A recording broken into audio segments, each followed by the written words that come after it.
Hello everyone, welcome back to my channel exam success mantra. और आज हम डीएलएड फर्स्ट ईयर की इंग्लिश की तीसरी यूनिट का नेक्स्ट लेक्चर लेने वाले हैं, और जो है हमारा इंटेंसिव रीडिंग के बारे में, एक्सटेंसिव रीडिंग के बारे में। इससे पहले हम इंटेंसिव रीडिंग के बारे में पढ़ चुके हैं।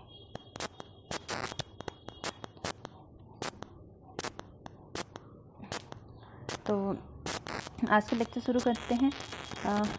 क्वेश्चन जो है इस तरह से पूछा गया है, what is meant by extensive reading. मतलब एक्सटेंसिव रीडिंग क्या है, या एक्सटेंसिव रीडिंग का मीनिंग बताएं। ठीक है, outline the steps that you will follow in teaching a lesson extensive. मतलब उसके जब आप एक्सटेंसिव लेसन पढ़ाएंगे या एक्सटेंसिव रीडिंग कराएंगे तो उस समय क्या क्या स्टेप फॉलो करेंगे उसके बारे में लिखना है, या क्या क्या स्टेप्स फॉलो किए जाते हैं उसके बारे में लिखना है। ठीक है, तो अपने आंसर की ओर बढ़ते हैं। हमारा जो आंसर है वो है, सबसे पहले हम पढ़ेंगे एक्सटेंसिव रीडिंग का मीनिंग क्या है। ठीक है, तो extensive reading means a non detail study of the text. Extensive reading का मतलब होता है कि हमें जो टेक्स्ट जो भी हम पढ़ रहे हैं, बुक पैराग्राफ जो भी पढ़ रहे हैं, उसके बारे में नॉन डिटेल, बहुत ज़्यादा डिटेल में घुसने की ज़रूरत नहीं। हमें सीधे सीधे पढ़ते हुए जाना है, उसका मीनिंग समझ आए, बस इतना। बहुत ज़्यादा डिटेल में जाने की ज़रूरत नहीं है।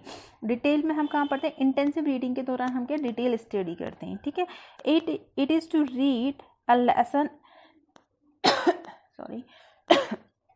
अ lesson for its idea and information.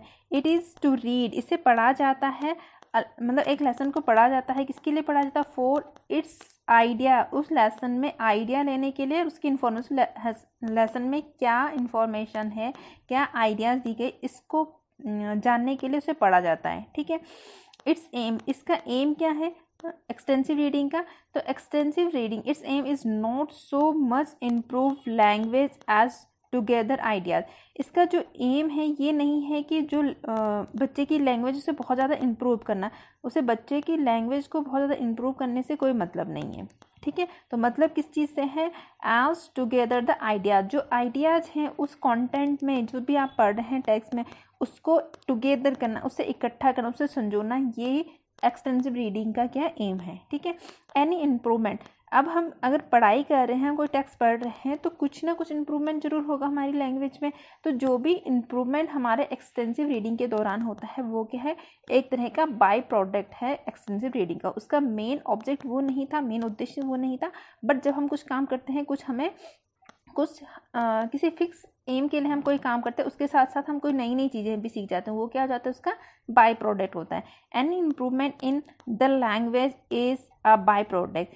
Any improvement in a language, language में अगर किसी भी प्रकार की क्या होती है, इम्प्रूवमेंट होती है, तो वो क्या हो जाती है, वो क्या है, इसका एक्सटेंसिव रीडिंग का बाय प्रोडक्ट है। बाय प्रोडक्ट समझते हैं, मेन प्रोडक्ट के अलावा जो हमारे चीज़ें निकलती हैं वो क्या है, बाय प्रोडक्ट। जैसे कि अगर आप दही को मथाते हैं तो आपका मेन प्रोडक्ट क्या है, मक्खन, लेकिन उसके साथ क्या निकलते हैं, मट्ठा भी बन जाती है। तो जो मट्ठा या छाछ है वो क्या है, बाय प्रोडक्ट है, और जो हमारा क्या है, मक्खन है, वो क्या है, हमारा प्रोडक्ट है। ठीक है, आई होप आप समझ चुके होंगे। तो ये है इसका मीनिंग, ये था इसका मीनिंग कि जो एक्सटेंसिव रीडिंग है उसका मीनिंग है। अब बात करते हैं कि एक्सटेंसिव रीडिंग के ऑब्जेक्ट क्या है, हम क्यों एक्सटेंसिव रीडिंग करते हैं। एक छोटा सा तो ऊपर बता दिया गया है, तो इसके 2-4 पॉइंट है कि क्या क्यों ज़रूरी है हमारे लिए एक्सटेंसिव रीडिंग करना है। ठीक है, एक मिनट।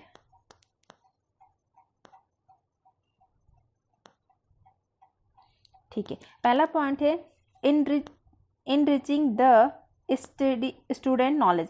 जब हम कोई चीज़ पढ़ेंगे तो क्या होगा, जब हम पढ़ते हैं तो नॉलेज बढ़ता है। तो एक्सटेंसिव रीडिंग का जो एक ऑब्जेक्ट है वो क्या है, इनरिच करना। क्या है, इनरिच करना, नॉलेज ऑफ स्टूडेंट है, स्टूडेंट के नॉलेज को क्या करना, इनरिच करना। ये इसका पहला ऑब्जेक्ट हो गया। दूसरा है cultivating the taste for reading. Cultivating मतलब पैदा करना, टेस्ट मतलब स्वाद, फॉर रीडिंग मतलब इस लाइन का जो मतलब है वो है रीडिंग में इंटरेस्ट क्रिएट करना। तो इंटरेस्ट क्रिएट करना या cultivating the taste for reading, या रीडिंग में क्या होना, इंटरेस्ट क्रिएट करना, ये क्या है, इसका एक ऑब्जेक्ट है। ठीक है, अगला जो है वो है enabling the student to read with comprehensive and speed. Enabling the student मतलब स्टूडेंट को इस योग्य, इनेबलिंग मतलब होता है योग्य बनाना। ठीक है, इस योग्य बनाना, ये टू रीड विद कॉम्प्रेंसिव, जो पढ़ रहे हैं उसे कॉम्प्रेंसिव के साथ पढ़ें, उसे अंडरस्टैंडिंग के साथ पढ़ें। जो पढ़ रहे हैं तो ये ना कि सिर्फ पढ़ ही रहे हैं, उसको समझ भी पाएँ साथ साथ में, और पढ़ें कैसे, स्पीड से पढ़ें। ये नहीं कि रुक रुक के पढ़ रहे हैं या उनको एक सेंटेंस पढ़ रहे हैं उसको समझने में उनको प्रॉब्लम आ रही है, तो वो साथ साथ पढ़ते जाएँ, पढ़ें और साथ साथ में समझें और स्पीड के साथ पढ़ें। ये इसका क्या है, एक एम है, ठीक है। Equipping the student with a tools that will stand them in good stead in later life. Means क्या, इसका मतलब क्या बना, इक्विपिंग द स्टूडेंट, स्टूडेंट को इक्विपिंग करना। इक्विपिंग करना मीन्स दैट स्टूडेंट, जैसे बोलते हैं हथियारों से लेस करना, तो स्टूडेंट को लेस करना या भर देना। किस चीज़ से भर देना, विद अ टूल। टूल कौन से tool, language, words, meaning, vocabulary है ना, तो विद द टूल्स, टूल्स के साथ भर देना, दैट विल स्टैंड देम, जो कि उन्हें हेल्प करे, स्टैंड करे, उनको हेल्प करे, in good stead of the later life, जो बाद की लाइफ है उनमें अच्छे से उन्हें हेल्प करे, स्टैंड करने में हेल्प करे। गुड स्टीड, स्टीड मतलब होता है मतलब अच्छी लाइफ को बनाने में उन्हें हेल्प करे, ठीक है। तो ये क्या हो गए, इसके क्या हो गए, कुछ ऑब्जेक्ट हो गए। आगे बढ़ते हैं नेक्स्ट पॉइंट की ओर। अगला जो हमें पूछा गया था वो बोला क्या था कि एक्सटेंसिव रीडिंग के क्या बताएं, स्टेप्स बताइए। तो एक्सटेंसिव रीडिंग में हम कौन से स्टेप फॉलो करते हैं, ठीक है। The teacher follows the following steps in teaching a lesson extensive. मतलब जब टीचर एक्सटेंसिव लेसन टीच कराता है, पढ़ाता है, तो नीचे जो स्टेप्स दिए गए हैं उनको फॉलो करते हैं। अब जब भी हम कोई चीज़ पढ़ते हैं तो सबसे पहले क्या देते हैं, इंट्रोडक्शन दिया जाता है ना। चाहे हम किसी भी मेथड से पढ़ें, लेकिन इंट्रोडक्शन क्या होता है, मस्ट होता है। क्यों दिया जाता है, उसका जो मेन रीज़न होता है वो ये होता है कि बच्चे में इंटरेस्ट क्रिएट करें। जब इंट्रोडक्शन दिया जाता है तो उसमें ब्रीफ में जो उस चैप्टर के अंदर होने वाला है उसके बारे में बता दिया जाता है, जिससे कि बच्चा उसमें डिटेल में जानने की उसमें उत्सुकता पैदा होती है, तो उसमें इंटरेस्ट क्रिएट होता है। इसीलिए क्या दिया जाता है, सबसे पहले क्या दिया जाता है, इंट्रोडक्शन दिया जाता है। तो सबसे पहला जो स्टेप होगा हमारा क्या होगा, इंट्रोडक्शन। इंट्रोडक्शन में क्या होगा, the teacher give a brief but appropriate introduction to arouse the interest of the student. मतलब the teacher give a brief, एक ब्रीफ में संक्षिप्त देगा, बट क्या, लेकिन अप्रोप्रिएट, एक संक्षिप्त में और बिल्कुल सही उचित इंट्रोडक्शन देगा। क्यों देगा, टू अरोज द इंटरेस्ट को अरोज करने के लिए, इंटरेस्ट को बढ़ाने के लिए, किसका, ऑफ द स्टूडेंट, स्टूडेंट का इंटरेस्ट को बढ़ाने के लिए एक ब्रीफ और अप्रोप्रिएट इंट्रोडक्शन देगा, ठीक है। उसके बाद जब इंट्रोडक्शन देंगे तो उसके बाद क्या होगा, चैप्टर को पढ़ना शुरू करेंगे। और जब चैप्टर को पढ़ाना शुरू करेगा टीचर या स्टूडेंट खुद से पढ़ना शुरू कर रहा है, तो उसको क्या होगा, बीच बीच में कुछ नए वर्ड आएंगे। अगली क्लास में जाएगा तो कुछ नए वर्ड आएंगे और उन वर्डों को से वो कुछ ऐसे वर्ड होंगे जिनसे फेमिलियर नहीं होंगे, उन्हें पहले सुने होंगे लेकिन उसको समझ नहीं पा रहा होगा। तो ऐसे वर्ड का क्या होगा, टीचर क्या देगा, उसे मीनिंग बताएगा, ठीक है। तो अगला हमारा पॉइंट क्या है, meaning of the unfamiliar word. जिस वर्ड से स्टूडेंट हमारे फेमिलियर नहीं है, उनका जान पहचान नहीं है, वो समझ नहीं पा रहे हैं, उन वर्ड का मीनिंग देगा टीचर, ठीक है। The teacher tells the student the meaning of unfamiliar words. जो टीचर है टेल्स द स्टूडेंट को बताएगा the meaning of unfamiliar word का मीनिंग बताएगा। These word are not taught in detail. वो जो अनफेमिलियर वर्ड है उनका मीनिंग बताएगा। ये नहीं कि उसके बहुत डिटेल में उसके पीछे की कहानी बताने लगे, उसका यूज़ कहाँ होगा, इससे ऐसे नहीं, बस उसका मीनिंग बताएगा और स्टूडेंट उसके बाद आगे पढ़ना शुरू करेगा, ठीक है। या टीचर पढ़ा रहा है तो आगे पढ़ाना शुरू करेगा। And the student are require to use them in their sentence. और स्टूडेंट को ये ज़रूरत होती है या स्टूडेंट को क्या होता है, उन वर्डों को क्या होता है, रिक्वायर, ज़रूरत हो जाता है कि टू यूज़ दैम, उन वर्डों को यूज़ करें इन दियर सेंटेंस, अपने सेंटेंस में। जब वो बोल रहे हैं, लिख रहे हैं या पढ़ रहे हैं तो जो वो नए वर्ड को सीख रहे हैं उनको यूज़ करें, ठीक है। अब क्या होगा, टीचर ने इंट्रोडक्शन दिया, जो उसके बाद पढ़ाना शुरू करा, जो बीच में टफ वर्ड आ रहे थे उनके मीनिंग बताएं। अब उसके बाद स्टूडेंट स्वयं पढ़ेंगे, खुद पढ़ेंगे, तो वो रीडिंग करेंगे। कैसे रीडिंग करेंगे, साइलेंट रीडिंग करेंगे। जब हम इंटेंसिव रीडिंग पढ़ रहे थे तो वहाँ पे बताया गया था कि जो स्टूडेंट करेंगे वो कैसे रीडिंग करेंगे, लाउड रीडिंग करेंगे। तो यहाँ पे कैसे करेंगे, साइलेंट रीडिंग करेंगे, ठीक है। नेक्स्ट पॉइंट बढ़ते हैं। अगला जो होगा वो silent reading by the student के द्वारा क्या की जाती है, साइलेंट रीडिंग की जाती है। The student are asked to read the lesson silently, student को कहा जाता है to read the lesson silently, silently lesson को रीड करो, लेसन को पढ़ो। Time for which they are expected to read the lesson in एक मिनट इन mention specially से 20 मिनट। मतलब उनको जो स्टूडेंट हैं उनको क्या कहा जाता है, लेसन को रीड करने के लिए, साइलेंटली रीड करने के लिए कहा जाता है दिए गए टाइम में, टाइम फॉर विच जो टाइम्स को दिए जाते हैं, they are expected to the read the lesson, lesson को पढ़ने के लिए उन्हें एक स्पेसिफिक टाइम जैसे मेंशन किया जाता है, एक स्पेसिफिक टाइम का दिया जाता है, जैसे कि कहते हैं कि 20 मिनट में आप क्या करो, इस लेसन को पढ़ो। तो ये टाइम जो होता है अकॉर्डिंग टू लेसन होता है, अगर बड़ा लेसन तो टाइम को बढ़ाया जाता है, कम है तो कम लेसन को कम किया जा सकता है। तो इस तरह से क्या है, हम नेक्स्ट स्टेप रहते हैं क्या, बच्चे को साइलेंट रीडिंग के लिए कहते हैं। और रीडिंग के लिए अगर हम बच्चे को पढ़ो तो वो क्या होगा, लापरवाह हो जाए। लेकिन हमने अगर बच्चे को कह दे कि ये चैप्टर आपको 10 मिनट में पढ़ना है, तो बच्चे को क्या पढ़ना ही पड़ेगा, क्योंकि उसको पता है इसके बाद टीचर पूछेगा, अगर मैं नहीं पढ़ा तो मैं नहीं बता पाऊंगा, इसलिए वो बच्चे क्या होते हैं, एक्टिव हो जाते हैं। ठीक है, नेक्स्ट पॉइंट की ओर बढ़ते हैं, नेक्स्ट स्टेप की ओर। सबसे पहले इंट्रोडक्शन हो गया, हमने बच्चे को मीनिंग बता दिया, मीनिंग बताने के बाद बच्चे ने खुद रीडिंग कर दी। अब क्या है, हम बच्चे से क्वेश्चन पूछेंगे, बच्चे से क्या करते हैं, क्वेश्चन पूछेंगे ये जानने के लिए कि उसने कितना पढ़ा है, उसे कितना समझ आया। Right the question on the black board. अब हम क्या करते हैं, उस चैप्टर से रिलेटेड कुछ क्वेश्चन क्या होते हैं ब्लैक बोर्ड पे लिखते हैं। कौन, टीचर लिखता है। Write the question on the black board, black board पे कुछ क्वेश्चन लिखे जाते हैं। The teacher write the question on the black board, teacher black board पे कुछ क्वेश्चन लिखता है। The question do not require the student to go into detail. The question, in question student को ज़रूरत नहीं कि इन क्वेश्चन के बारे में बहुत डिटेल से गो इनटू द डिटेल, बहुत डिटेल में जाने की ज़रूरत नहीं, but just to grasp the main point, बस ये है कि उसके मेन पॉइंट को वो समझ जाए, मेन पॉइंट को ढंग से समझ जाए।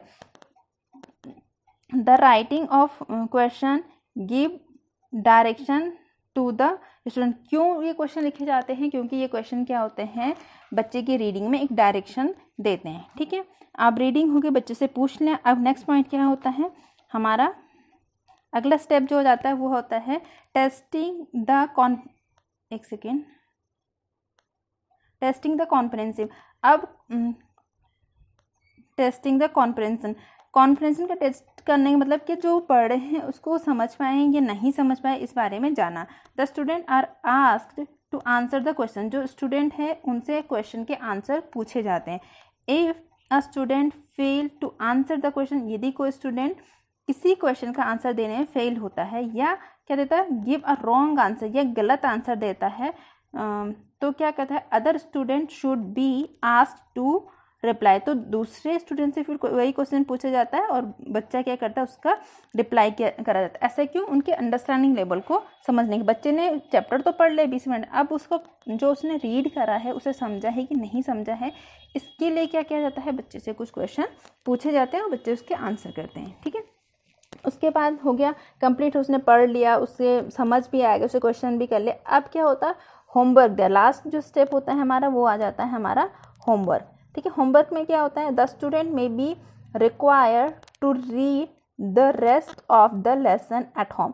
जो स्टूडेंट है उनको ये ज़रूरत है कि जितना लेसन बच गया है, टू मे बी रिक्वायर, उनको ये ज़रूरत है टू रीड, पढ़ने की, the rest of the lesson, जितना लेसन बच गया है उसको पढ़ना है, उसे एट द होम, घर में उसको पढ़ना है। And they may be required to find answer, और उनको ये ज़रूरत है कि वो आंसर को फाइंड करे टू द क्वेश्चन, जो क्वेश्चन दिए गए हैं उन आंसर को फाइंड करे उस बचे हुए चैप्टर में से या उस चैप्टर में से जो उसने रीड करा है।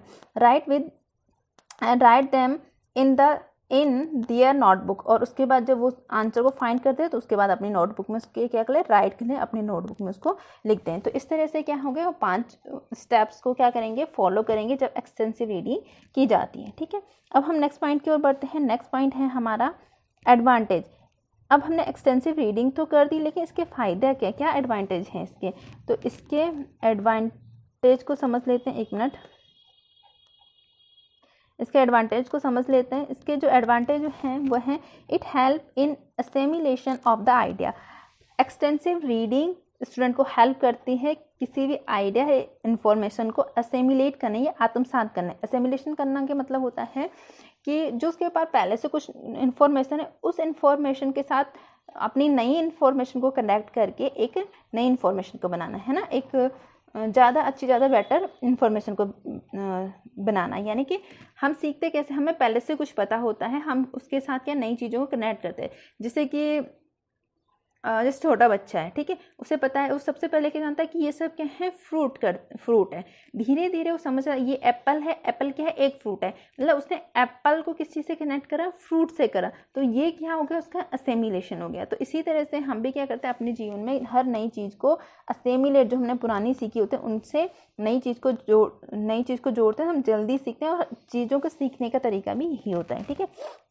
It keeps the whole class busy and active. ये पूरी क्लास को क्या रखती है, बीजी रखती है, एक्टिव रखती है। कैसे, अगर मान लो टीचर सामने से पढ़ा और स्टूडेंट सुन रहा है, तो उस कंडीशन में क्या हो जाएगा, स्टूडेंट इनएक्टिव हो जाएगा और वो क्या सिर्फ सुन रहा होगा, उसका कोई एक्टिवनेस नहीं होगा। लेकिन अगर स्टूडेंट खुद रीड कर रहा है तो इससे तो एक तो बीजी रह रही पूरी क्लास, दूसरी रीड कर रहा है तो वो एक्टिव रहता है, क्योंकि वो पढ़ने के साथ साथ समझ, कहीं पे उसको क्या समझ नहीं आ रहा है तो उसके दिमाग में चलता है अरे ये क्या होगा, तो टीचर से पूछने की कोशिश करता है। इस तरह से पूरी क्लास क्या तो बीजी और एक्टिव रहती है, ठीक है।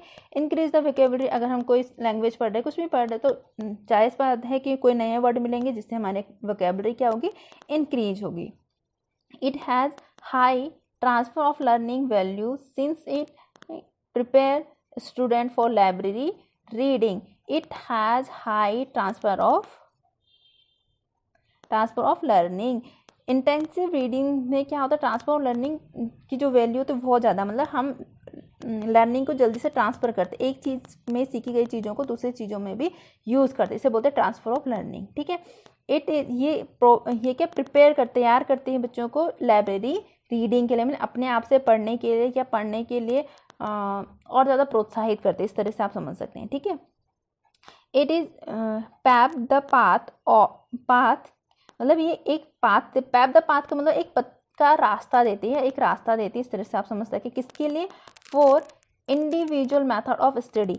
इंडिविजुअल मेथड, हर इंसान का एक अपना तरीका होता है किसी भी चीज़ को करने का या स्टडी करने का, तो ये प्रोवाइड करता है वो प्राइवेसी की आप अपने मेथड से पढ़ सकते हैं। एंड सेल्फ स्टडी को, और सेल्फ स्टडी के लिए क्या होता है, एक पाथ को प्रोवाइड करता है। अगर टीचर पढ़ाएगा तो एक मेथड से पढ़ाएगा, सारे स्टूडेंट को उसी मेथड से पढ़ना पड़ेगा। लेकिन अगर सारे स्टूडेंट खुद ही एक्टिव होकर रेडी कर रहे हैं तो वो अपने अपने इंडिविजुअल मेथड से पढ़ सकते हैं।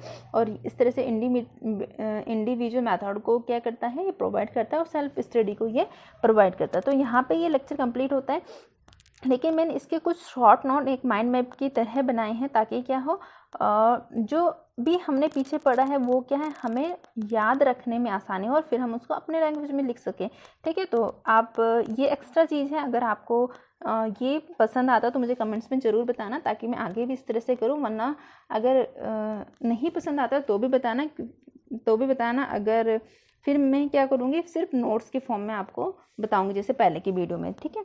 तो एक्सटेंसिव रीडिंग में हमने क्या पढ़ा था, एक्सटेंसिव रीडिंग का मीनिंग में हमने दो चीज़ जानी थी, क्या थी वो दो चीज़ें, एक देखिए non detail study of text. इसमें डिटेल स्टडी की जरूरत नहीं है, हम नॉन डिटेल होते हैं, हम सीधे रीड करते जाते हैं स्पीड से और जो मीनिंग आते हैं उनको समझते हुए आगे बढ़ते हैं, हम बहुत डिटेल में इसमें नहीं जाते हैं। Read lesson for it's ideas और इन्फॉर्मेशन, और हम लेसन को रीड करने का हमारा मतलब क्या था, उसकी इन्फॉर्मेशन और आइडिया को कलेक्ट करना। इसका एम क्या है, इसका एम ये तो बिल्कुल नहीं है कि उसकी लैंग्वेज को क्या करना, इम्प्रूव करना, ये इसका एम बिल्कुल नहीं। इसका एम क्या है, only as to gather the ideas, क्या है, आइडियाज़ को टुगेदर करना या आइडियाज़ को इकट्ठा करना, एकमात्र जो इसका एम है ये है। उसका लैंग्वेज को इम्प्रूव करने से उसका कोई मतलब नहीं है, ठीक है। अगर इसमें किसी भी प्रकार का कोई इम्प्रूवमेंट होता है, जब हम पढ़ रहे हैं तो लैंग्वेज इम्प्रूवमेंट जरूर होता है, तो वो क्या है, उसका बाई प्रोडक्ट है। Improvement in language is a by product, उसका क्या है, बाई प्रोडक्ट। उसके बाद हमने क्या पढ़े थे, उसके ऑब्जेक्टिव पढ़े थे। ऑब्जेक्टिव क्या है उसके, इनरिचिंग नॉलेज, सब पहला क्या था, बच्चे की जो नॉलेज है उनको इनरिच करना, उसको बढ़ाना और बच्चे में इंटरेस्ट क्रिएट करना रीडिंग के लिए, cultivating a taste for the reading के लिए उसके लिए टेस्ट क्या करना, कल्टिवेट करना। इनेबलिंग द स्टूडेंट को इस योग्य बनाना कि वो रीडिंग विद कॉन्फिडेंस, वो समझ के साथ क्या कर रीड कर सके एंड स्पीड के साथ पढ़ सके। और दूसरा क्या था, लास्ट क्या था, equipping the student with the tools, बच्चे को टूल्स के साथ क्या करना, इक्विपिंग करना या उसको लेस करना टूल से, ताकि क्या कर सके उसके जो आगे की लाइफ है उसमें वो हेल्प करे उसको। तो ये उसके क्या थे, कुछ एम्स थे। नेक्स्ट उसके बाद हमने क्या देखे थे, उसके स्टेप देखे थे। स्टेप में क्या था, सबसे पहले क्या था, हमने उसका इंट्रोडक्शन दिया बच्चों को। इंट्रोडक्शन देने के बाद जो अनफेमिलियर वर्ड थे या जो नए वर्ड थे बच्चों के लिए, उसका मीनिंग बताया। उसके बाद स्टूडेंट ने क्या साइलेंट रीडिंग करी। उसके बाद क्या उसका टेस्ट लिया गया, किसके लिए, टेस्ट द कॉम्प्रेंसिव टेस्ट लिया गया। उसके बाद क्या कर दिया गया, उसको होमवर्क दे दिया। उसके बाद क्या हमने उसके एडवांटेज जाने, उसके एडवांटेज क्या है, क्यों हम एक्सटेंसिव रीडिंग करते हैं। तो उसके जो एडवांटेज हैं वो है असेमिलेशन ऑफ आइडिया, एक तो आइडिया को असेमिलेट करने के लिए, उसके बाद क्लास को बिजी और एक्टिव रखने के लिए, वोकैबुलरी को बढ़ाने के लिए, high transfer of learning value, इससे क्या है, इसके पास क्या high transfer of learning value होती है। दूसरा लास्ट क्या है, individual method of study and the self study, ये क्या होता है, इंडिविजुअल मेथड प्रोवाइड करता है और सेल्फ स्टडी प्रोवाइड करता है बच्चों को। तो इस तरह से ये लेक्चर क्या होता है यहाँ पे कंप्लीट होता है। अगर आपको लेक्चर समझ आ रहा है, पसंद आ रहा है तो लाइक करें, शेयर करें, सब्सक्राइब करें, अपने व्यूज़ ज़रूर बताएं कमेंट बॉक्स में। ठीक है, फिर मिलते हैं अपने नेक्स्ट लेक्चर में, तब तक आप पढ़ते रहें।